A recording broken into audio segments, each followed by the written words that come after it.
Reveal the secrets of human history, the second phase of the most creepy experiment ever done.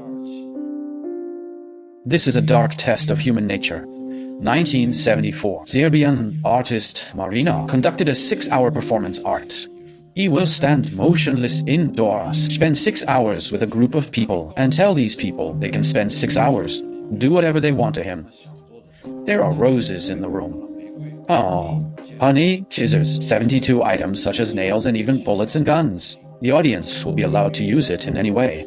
These items act on Marina and don't have to bear any responsibility afterwards. At the beginning, the crowd was very friendly to him. Someone presented her with roses. Someone gave him a kiss on the cheek. Try this strange performance slowly, until someone tore Marina's clothes.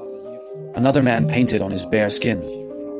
People seem to realize they can really do anything to him. So, all the interactions after that, almost all of them are harmful to Marina. Someone scratched his arms and thighs. Someone cut him in the face with a knife. Someone even loaded the gun and held it against his neck. It seems to pull the trigger the next second. Fortunately, at this time, conflicts broke out between the audience because of different opinions. Avoiding the occurrence of this tragedy during the whole performance time, Marina has been in the same position. Didn't say a word, didn't make any facial expressions. Finally, after the extreme physical and mental torture, 6 hours has finally come. Marina began to pace slowly in the room, trying to make eye contact with everyone who just heard him. Almost everyone is avoiding Marina's eyes. Some people even fled the room because they looked at each other. Avoid possible retaliation and confrontation. The experiment proved the evil of human nature. It also proves that modern human beings in social life, it is good to contain the evil in your heart, because every one of us are responsible for any of our bad behavior. But without the framework of society,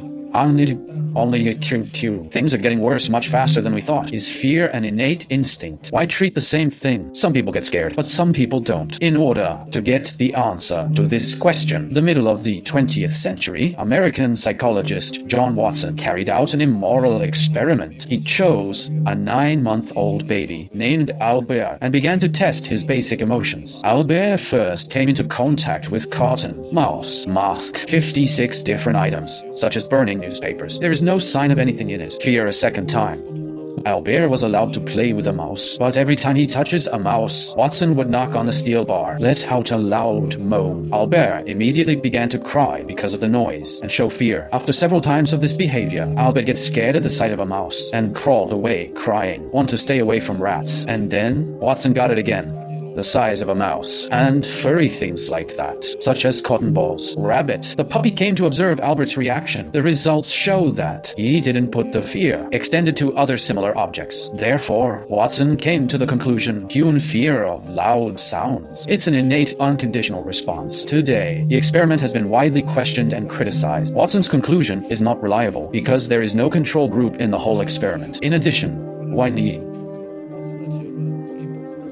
won't tell. It's inhumane to experiment with babies. No one knows. The family will treat the children in the future. What's the terrible effect? Although this experiment is called monster research, but the object of study is not a monster. The reason for the name is that the experiment itself is very cruel. 1939, American psychologist Wendell Johnson. An experiment was conducted on 22 orphans. There are cannibals among these orphans. Everyone was told that they were. I'm here for language training. Johnson first asked for 10 orphans to stutter. Give a speech to yourself in turn and inform 5 of them. Your pronunciation is great. Tell the other 5. Your pronunciation is terrible. And then in a similar way, let the 12 normal speaking children speak, and told 6 of the children, your pronunciation is great. Tell the other 6 kids, your pronunciation is terrible. That's for sure. These comments made by Johnson, there is no reference to the real performance of these children in their speeches. After several rounds of speeches and comments, a child who stutters, most of them because they heard Johnson's positive comments. The language ability is getting better and better, and most of the children who don't stutter, but because of hearing Johnson's negative comments, become more and more afraid of communication and stutter. Therefore, Johnson drew his own experimental conclusion.